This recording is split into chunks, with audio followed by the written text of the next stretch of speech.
Shock time, and this time it's the easiest of all the shocks, hypovolemic shock. Now, with all the other shocks, we're trying to figure out why tissues aren't perfusing and why fluid isn't getting downrange, right? What is going on? With hypovolemic shock, it's simply because you don't have the fluid, right? Maybe you've lost certain types of fluid, or maybe you've lost blood, but you don't have an adequate amount to circulate through your body. Your heart is going to be struggling to send fluid downrange because it simply doesn't have it, right? So the good stuff's not getting in, the bad stuff's not getting out, we're seeing shock. So our signs and symptoms for shock are going to be tachycardia with weak radial pulses. You're going to start to see some of that blood shunting to the core, and so you're going to have pale, cool skins. You're also going to have a drop in blood pressure because there's simply not enough fluid.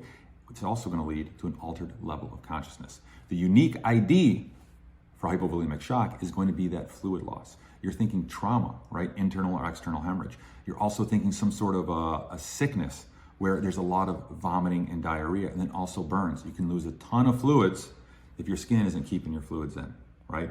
So look for those signs of trauma and fluid loss, and look for those signs of shock. This is hypovolemic shock.